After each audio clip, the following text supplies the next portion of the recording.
Malam itu angin dari arah timur terasa aneh, tidak sekadar dingin tapi membawa bau besi yang samar, seperti darah yang sudah mengering. Di bawah langit pucat itu mobil pick-up biru tua melaju pelan melewati jalan berbatu menuju desa yang tidak tertera di peta manapun. Karangsari namanya, sebuah tempat yang konon jarang dilewati kendaraan luar, karena setiap orang yang pernah datang jarang benar-benar kembali dengan cerita yang lengkap. Raka duduk di bak belakang bersama 4 temannya, semuanya mahasiswa tingkat akhir yang akan menjalani program KKN.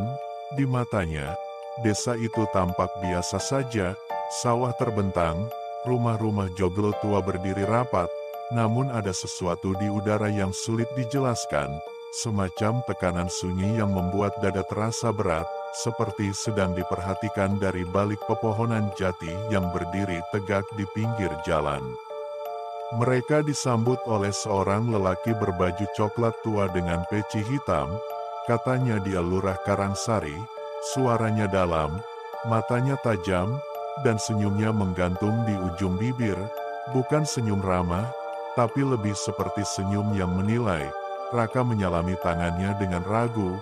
Di belakang lurah itu berdiri 3 lelaki tua mengenakan baju lurik, sorot matanya kosong tapi tajam, seolah mereka bisa melihat isi hati seseorang tanpa berkata apa-apa. "Selamat datang di Karangsari," ucap sang lurah perlahan, "semoga kalian bisa membawa berkah, bukan musibah." Kalimat itu terdengar ringan tapi di telinga Raka terasa seperti peringatan, bahkan ancaman. Di antara semilir angin sore, aroma dupa samar terasa menyelinap dari arah balai desa, membuat perut terasa kecut dan kepala sedikit pusing. Malam pertama mereka di rumah singgah terasa panjang, listrik sempat padam beberapa kali, dan suara gamelan terdengar samar dari arah jauh, padahal tidak ada hajatan apapun. Teman-teman Raka menertawakannya, menganggapnya hanya angin, tapi ia tahu betul dari arah mana suara itu berasal, dari tanah lapang di balik bukit kecil tempat mereka tadi melihat 3 lelaki tua berdiri mematung di sore hari. Keesokan harinya mereka mulai kegiatan, mewawancarai warga, mencatat potensi desa, namun setiap kali mereka mendekati seseorang, pembicaraan selalu berhenti ketika nama lurah disebut, seolah semua orang takut bahkan hanya untuk menyebutnya. Seorang nenek di warung sempat berbisik pada Raka, "Jangan keluar malam, nak, di sini yang hidup dan yang mati kadang suka tertukar," katanya lirih sambil menatap arah sawah yang diselimuti kabut tipis. Hari ketiga, adik Raka, Dita, yang ikut sebagai mahasiswa peserta KKN, mulai terlihat aneh. Pandangannya kosong, kulitnya pucat, dan setiap malam ia berjalan keluar kamar tanpa sadar, duduk di halaman sambil menatap pohon beringin besar di depan rumah singgah. Ketika Raka menegurnya, Dita hanya menjawab pelan, "Ada yang memanggil, Kak," suaranya lembut banget, kayak minta tolong. Setelah itu ia tertidur dan tidak mengingat apa-apa. Raka mencoba mengabaikan, berpikir mungkin Dita hanya kelelahan, tapi keanehan makin parah. Pagi hari tubuh Dita dipenuhi lumpur, dan di bawah kukunya ada bekas tanah basah bercampur daun kering.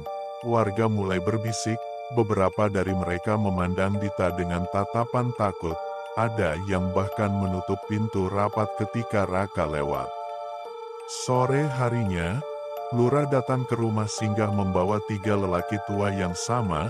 Mereka duduk melingkar, dan salah satu dari mereka memegang kendi kecil berisi cairan hitam pekat.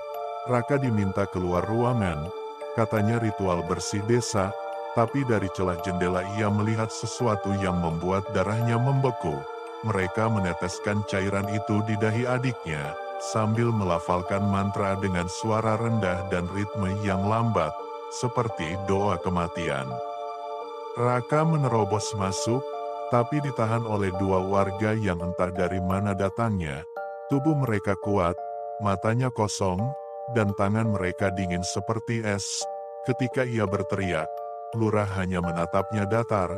"Tenang, nak, semua ini demi keseimbangan," katanya, dan seketika itu Raka merasakan hawa dingin menjalar ke tengkuknya. Malam berikutnya Dita menghilang, pintu rumah terbuka lebar, dan jejak kaki kecil menuntun ke arah bukit di belakang desa.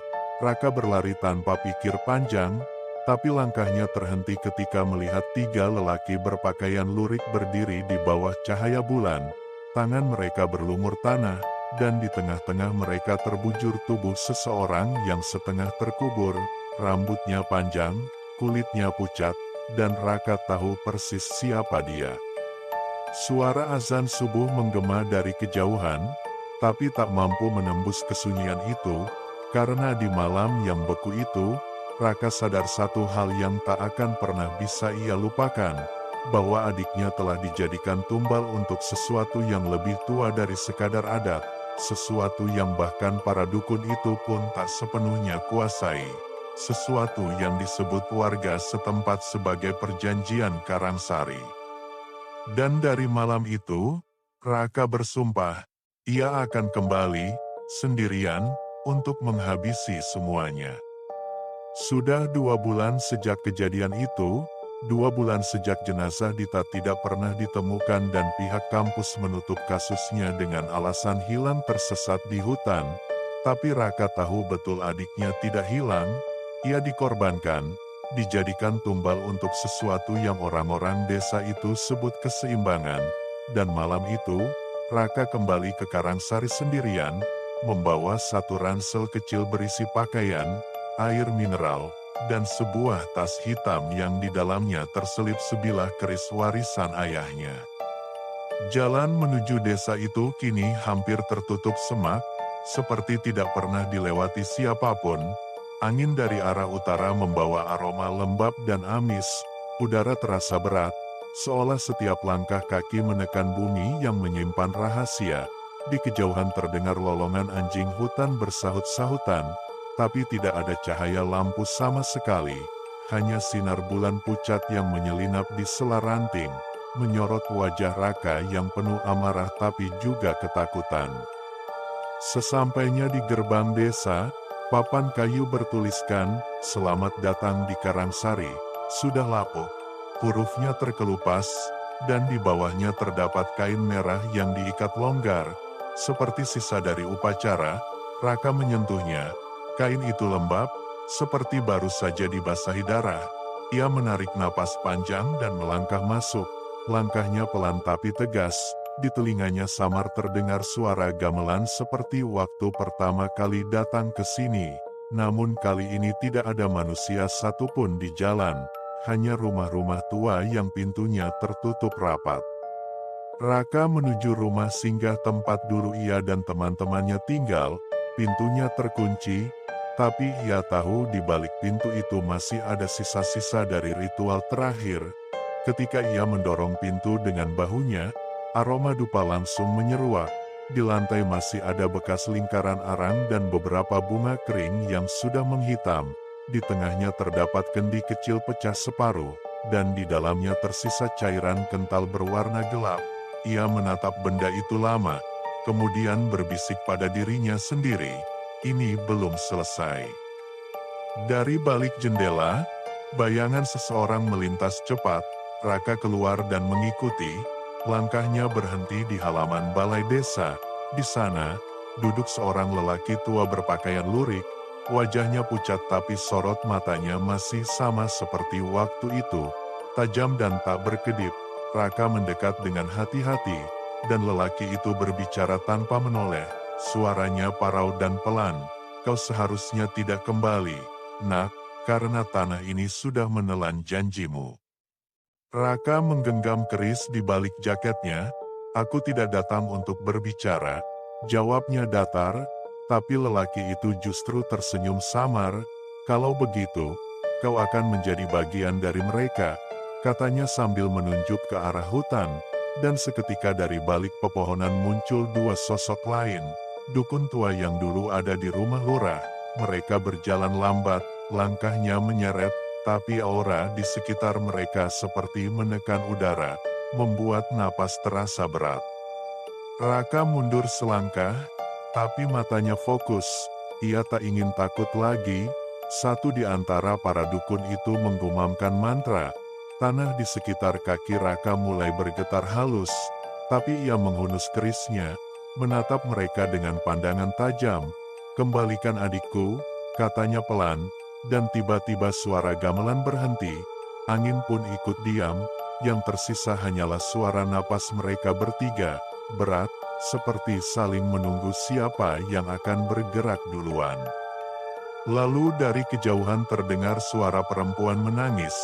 Lirih tapi jelas, Raka menoleh, suaranya sangat mirip Dita, panggilan lembut seperti waktu ia masih hidup.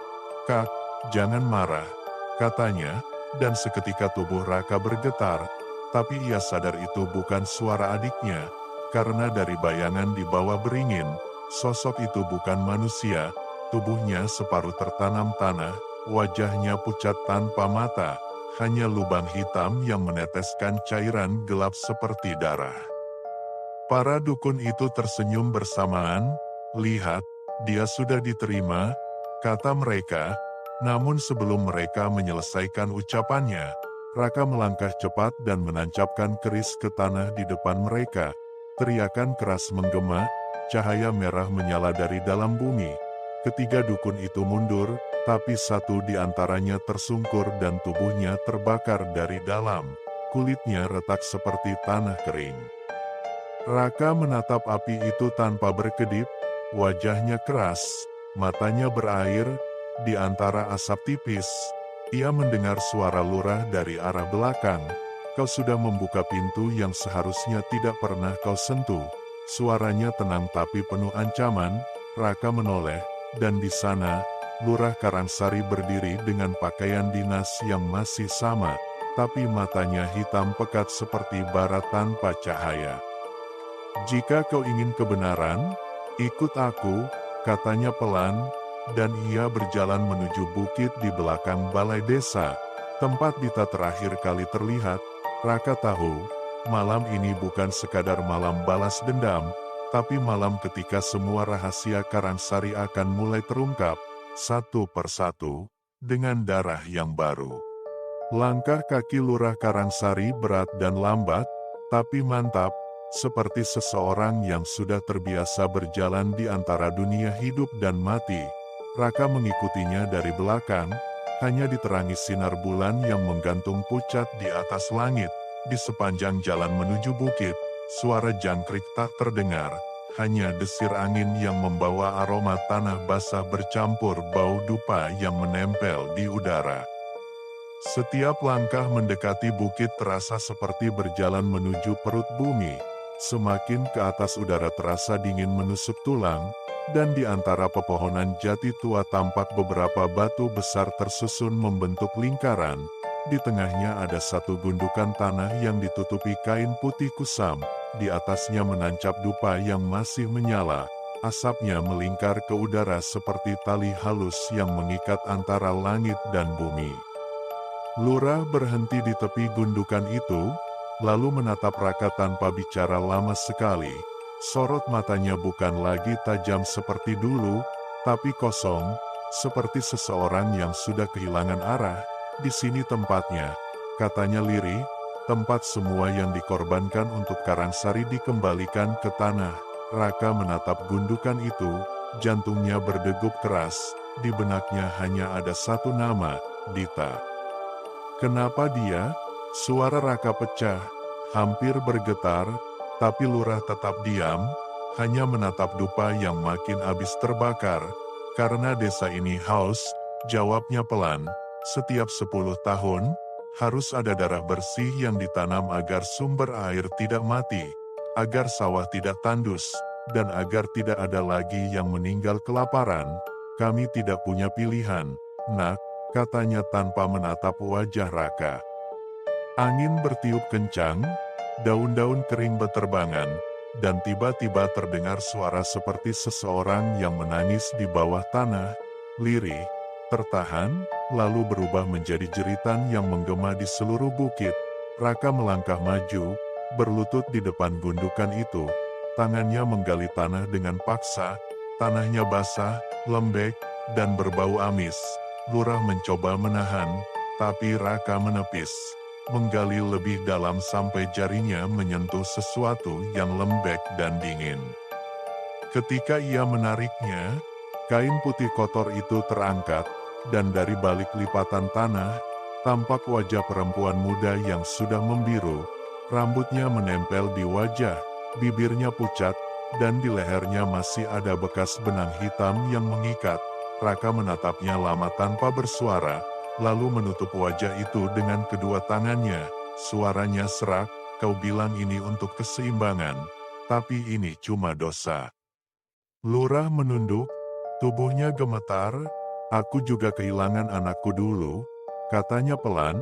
Semua lurah yang menjabat harus menyerahkan seseorang dari darahnya sendiri. Itulah syaratnya, itulah perjanjian leluhur. Raka bangkit perlahan, matanya basah tapi bukan karena menangis, melainkan karena amarah yang menahan diri untuk tidak meledak. Dari balik kabut muncul lagi dua lelaki lurik yang tadi terbakar sebagian tubuhnya. Kulit mereka kini seperti arang, tapi mereka masih hidup. Di tangan mereka membawa kendi tanah liat berisi cairan hitam yang sama. Raka tahu cairan itu, cairan yang mereka gunakan untuk menandai tumbal. "Hentikan semua ini," katanya keras. Tapi para dukun itu mulai melantunkan mantra. Udara seketika berat, bumi bergetar halus, dan di tanah tempat Dita dikubur mulai muncul retakan kecil. Dari retakan itu muncul asap tipis kehitaman yang berubah menjadi bayangan bergerak cepat, seperti kabut hidup, menelusup di antara tubuh Raka dan Lurah. Lalu terdengar suara lirih, suara Dita, tapi kali ini berbeda. Suaranya serak dan berat. "Kak, pergi," katanya, dan angin berputar kencang sampai membuat daun-daun berterbangan seperti badai kecil. Raka memeluk tanah itu, tubuhnya menunduk, matanya terpejam, dan dalam hatinya ia hanya berbisik, "Maafkan aku, Dit, kali ini aku tidak akan pergi." Kemudian ia berdiri, menatap Lurah dan dua dukun yang masih bertahan di tengah kabut. "Kalau perjanjian ini harus berakhir dengan darah, maka biar darahku yang menutupnya," katanya, lalu mengangkat keris peninggalan ayahnya ke arah dada sendiri. Namun sebelum ia menusukkannya, Lurah menahan tangan Raka, wajahnya ketakutan. "Jangan, kalau kau mati di sini, kutukan ini akan berpindah padamu." "Bukan berakhir," suaranya bergetar, dan di balik matanya yang hitam pekat, Raka melihat ketakutan yang tulus, ketakutan seorang manusia yang tersesat dalam perjanjian kuno yang tak pernah bisa dibatalkan. Di langit, awan mulai menebal, dan suara petir menggema di kejauhan. Kabut di sekitar bukit berubah menjadi lebih pekat, menutup semua arah, dan di tengah kabut itu, Raka mendengar suara langkah kaki banyak sekali, seperti orang-orang yang berjalan bersamaan, tapi tak satu pun terlihat, hanya suara itu mendekat perlahan. Dan malam itu, untuk pertama kalinya, Raka sadar bahwa yang ia hadapi bukan hanya Lurah dan 3 dukun, tapi seluruh Karangsari yang sudah lama dikubur dalam perjanjian darah, dan mereka semua mulai bangkit, satu demi satu.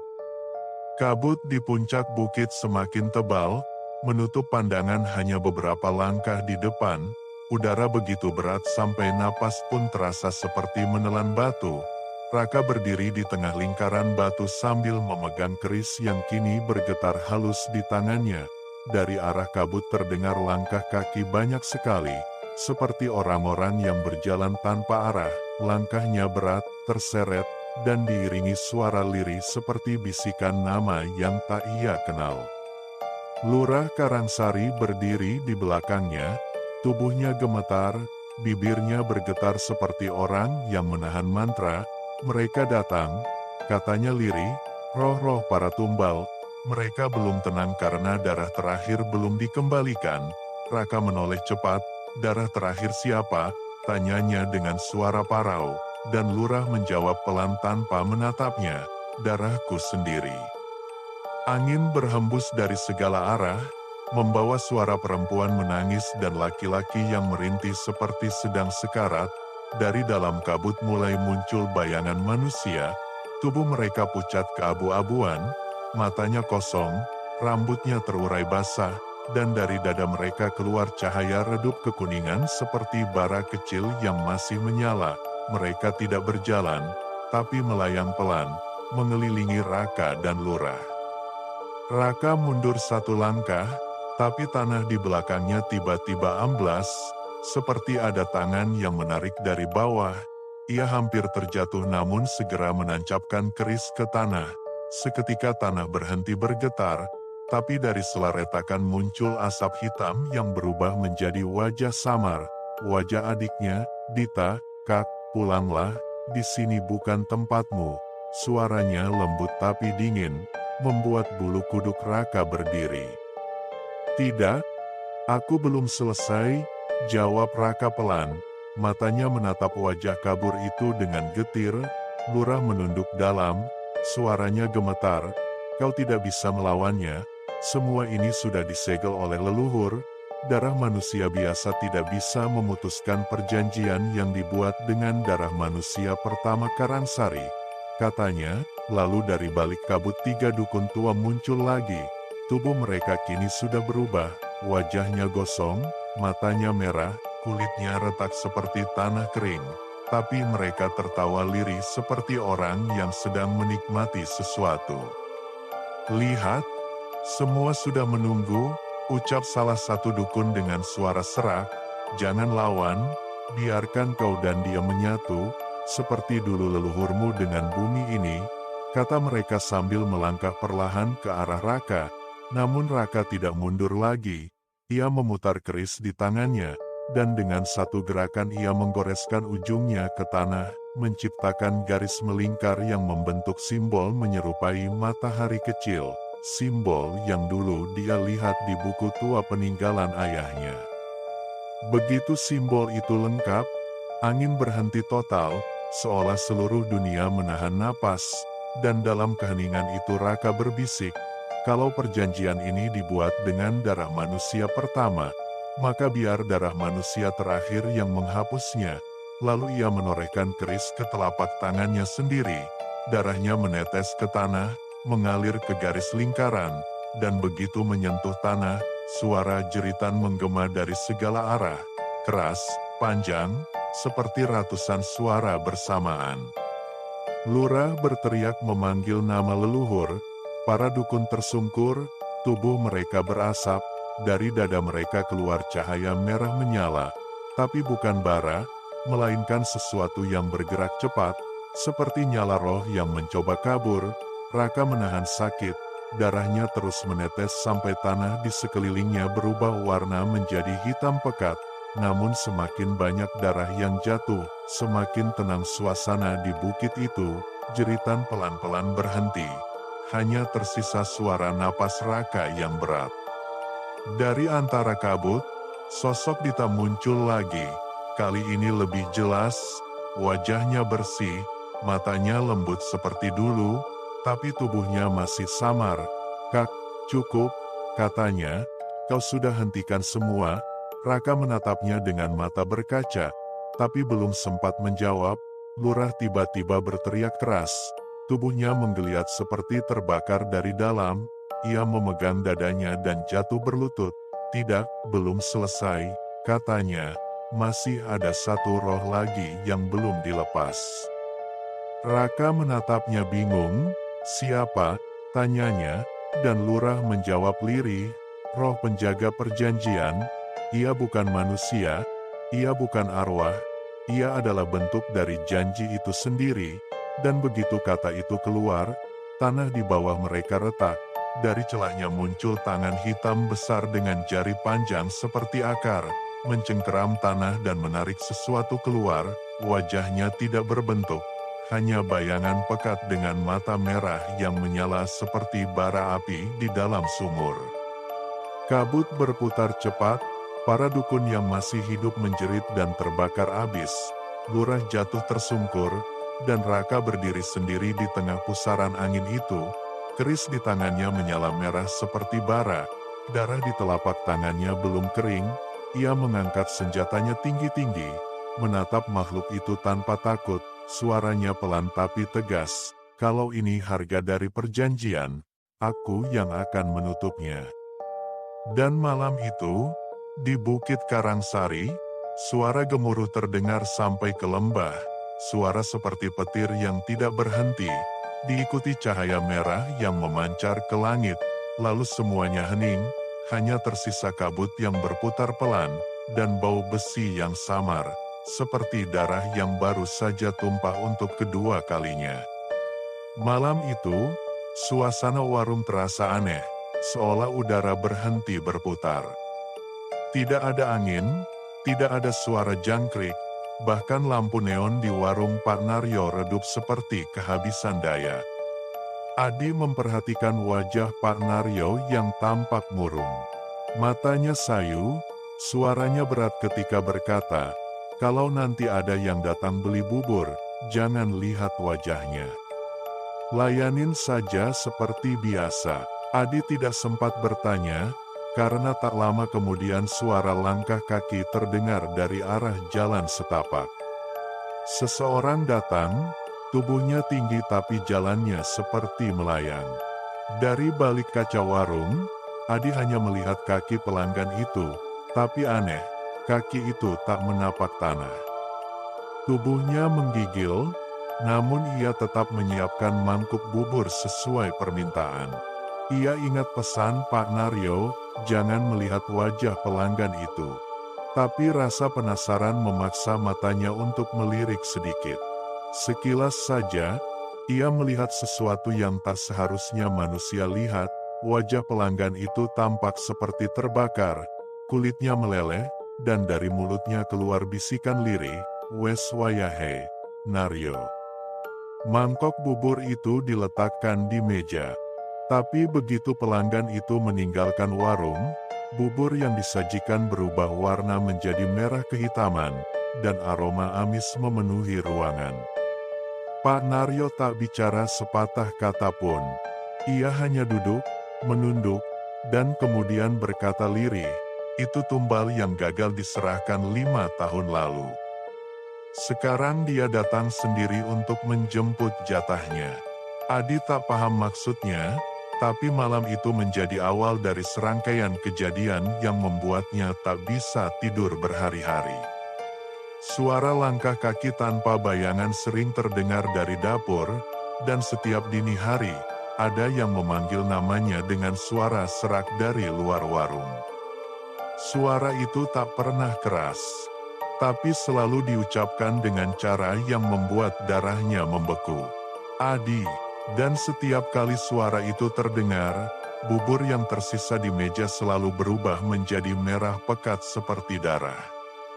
Pak Naryo hanya berkata, "Kalau sampai nama kamu dipanggil 3 kali, jangan pernah menoleh. Karena itu tandanya giliranmu sudah dekat." Adi tidak menjawab, tapi dalam hatinya, ia tahu, ia sudah terlalu jauh masuk ke dalam sesuatu yang bukan lagi sekadar bisnis warung bubur. Ia mulai berpikir, apakah Pak Naryo benar-benar manusia biasa?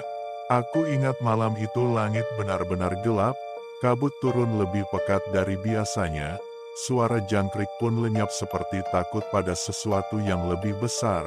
Dan aku yang waktu itu masih berdiri di tepi jalan setapak hanya bisa menggenggam batu kecil di tangan kanan, bukan karena ingin melawan, tapi karena rasa takutku sudah terlalu besar sampai tubuhku tak bisa bergerak lagi, hanya tanganku yang gemetar. Bayangan perempuan itu muncul lagi dari arah tebing, rambutnya panjang basah, wajahnya tertutup separuh. Kain putih yang melilit tubuhnya tampak kotor berlumpur, tapi matanya menatapku jelas sekali. Matanya tidak seperti manusia, hitam semua tanpa bola mata, seperti 2 lubang kosong yang dalamnya tak berujung, dan ketika dia berjalan mendekat, tanah di bawah kakinya bergetar pelan seperti denyut jantung bumi yang tua dan lelah. Aku mencoba berlari, tapi langkahku berat, seperti ada sesuatu yang menahan di pergelangan kaki.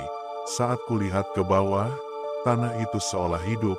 Akar-akar kecil menjulur membelit kakiku, menarik pelan tapi pasti, dan dari arah belakangku dengar suara Sidarto memanggil namaku. Suaranya lemah, serak, seperti dari dasar sumur yang dalam. Aku menoleh dan melihatnya. Wajahnya pucat pasi. Matanya melotot ke arah perempuan itu sambil terus bergumam doa-doa yang tak selesai. Perempuan itu berhenti di depan kami, jaraknya hanya beberapa langkah. Lalu kepalanya miring ke kiri, lehernya berderak pelan, bibirnya terbuka meneteskan air, bukan air liur, tapi air seperti dari sungai, hitam keruh dan dingin. Kemudian dia bicara tanpa suara, hanya gerakan bibirnya yang aku baca samar. Katanya, aku tidak mau diganggu lagi. Setelah itu semua berubah sunyi, seolah suara dunia ikut mati, lalu terdengar desir pelan dari arah tebing, seperti langkah banyak orang berjalan di dalam air. Aku melihat di belakang perempuan itu ada beberapa sosok lain muncul satu persatu. Mereka berpakaian seperti orang-orang kampung lama, membawa lentera yang redup, wajah mereka datar tanpa ekspresi, dan semuanya memandang kami bersamaan, seolah menunggu giliran untuk bicara. Tapi kemudian salah satu dari mereka, sosok tua dengan sarung usang, melangkah maju, dan dengan suara berat dia berkata kalau tempat itu bukan untuk manusia, tempat itu sudah lama dikunci oleh mereka yang dulu mati tidak tenang. Dan kami sudah membuka kuncinya tanpa izin. Lalu sebelum aku sempat bertanya maksudnya apa, semua lentera itu padam bersamaan, dan angin kencang datang dari arah lembah membawa aroma anyir seperti darah dan tanah basah. Ketika aku sadar, aku sudah berada di pinggir jalan besar, tubuhku basah kuyup, Darto tergeletak di tanah dengan wajah pucat seperti mayat, dan tak jauh darinya kulihat tas serta alat kamera kami berserakan. Tapi anehnya kamera itu masih hidup, merekam cahaya samar dari arah tebing. Dalam rekaman itu, samar-samar terlihat sosok perempuan yang tadi berjalan menjauh sambil membawa lentera, perlahan menghilang di balik kabut. Sejak malam itu kami tidak pernah lagi kembali ke sana. Darto memutuskan pulang kampung dan tak mau membicarakan kejadian itu, sementara aku hanya menyimpan semua catatan dan rekaman di dalam kotak kayu yang tak pernah kubuka lagi. Tapi setiap kali hujan turun dan kabut menutup desa, aku masih bisa mendengar suara itu dari jauh, suara seperti langkah di air dan bisikan perempuan yang terus memanggil namaku dengan nada panjang dan lirih. Kadang aku bertanya pada diriku sendiri, mungkin kami memang bukan penemu kisah mistis, tapi justru bagian dari kisah itu sendiri, dan mungkin yang kami ganggu malam itu bukan arwah, tapi penjaga yang selama ini memastikan sesuatu tetap terkubur di balik tebing itu. Dan sampai hari ini, tidak ada satupun orang yang berani lewat jalur itu lagi. Bahkan para petani pun memilih jalan memutar meski lebih jauh, karena mereka bilang setiap kali kabut turun dan tanah menjadi basah, ada bayangan perempuan berdiri di ujung tebing, menatap ke arah jalan, seolah menunggu seseorang untuk kembali membawa kunci yang telah kami buka tanpa tahu apa yang sebenarnya kami lepaskan malam itu.